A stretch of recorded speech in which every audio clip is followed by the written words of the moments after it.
മാളയിലും ചാലക്കുടിയിലുമായി പരിഭ്രാന്തി പരത്തി വൈക്കോൽ കയറ്റിയ ലോറിക്ക് തീപിടിച്ചു. മാള കുഴൂർ കാക്കുളശ്ശേരിയിൽ വെച്ച് വൈദ്യുതി ലൈനിൽ തട്ടിയതിനെ തുടർന്നാണ് ലോറിയിലെ വൈക്കോലിന് തീപിടിച്ചത്. അപകടം തിരിച്ചറിഞ്ഞ ഡ്രൈവർ ലോറി നിർത്താതെ കിലോമീറ്ററുകളോളം ചാലക്കുടി ഭാഗത്തേക്ക് ഓടിക്കുകയായിരുന്നു. കോട്ടയത്ത് നിന്നും മാളയിലേക്ക് വൈക്കോലുമായി പോവുകയായിരുന്നു ലോറി. മാള കാക്കുളശ്ശേരിയിൽ വെച്ച് റോഡിന് കുറുകെയുള്ള വൈദ്യുത ലൈനിൽ വൈക്കോൽ തട്ടുകയും തീ പടരുകയും ചെയ്തു. ലോറി നിർത്തിയാൽ വൈക്കോലിലെ തീ വാഹനത്തിന്റെ എഞ്ചിനിലേക്കും ബോഡിയിലേക്കും വേഗത്തിൽ പടരാൻ സാധ്യതയുള്ളതിനാൽ ഡ്രൈവർ ലോറിയുമായി ദേശീയപാതയിലേക്ക് കയറുകയായിരുന്നു. ചാലക്കുടി പാലത്തിന് സമീപം എത്തിയപ്പോൾ വാഹനങ്ങളുടെ വലിയ നിര കണ്ടതിനെ തുടർന്ന് ഡ്രൈവർ ലോറി സർവീസ് റോഡിലൂടെ എറണാകുളം ഭാഗത്തേക്ക് തിരിച്ചുവിട്ടു. വിവരമറിഞ്ഞ് സ്ഥലത്തെത്തിയ 4 യൂണിറ്റ് ഫയർഫോഴ്സ് സംഘം ദേശീയപാതയിൽ വെച്ച് ലോറി തടയുകയും തീ പൂർണ്ണമായും അണയ്ക്കുകയും ചെയ്തു.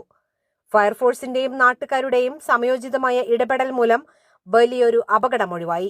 സംഭവത്തെ തുടർന്ന് തൃശൂർ എറണാകുളം ദേശീയപാതയിൽ മണിക്കൂറുകളോളം കനത്ത ഗതാഗതക്കുരുക്ക് അനുഭവപ്പെട്ടു. പോലീസ് എത്തിയാണ് പിന്നീട് ഗതാഗതം പുനഃസ്ഥാപിച്ചത്. മാളയിൽ വെച്ചിട്ട് ഇറക്കുന്ന സ്ഥലത്തുനിന്നാ നിർത്തി കഴിഞ്ഞാൽ മൊത്തം തീ പിടിക്കും. ലൈൻ കമ്പി തട്ടി തൊട്ട് മുന്നിൽ ഒരു പള്ളി ഉണ്ടായിരുന്നു. അതിന്റെ ഗ്രൗണ്ട് കയറി തിരിച്ച് നേരെ പുറത്തോട്ട് തന്നെ തിരിച്ചു വന്നു. എന്താ ചെയ്യണേന്ന് ആരും പറയണമെന്നില്ലല്ലോ.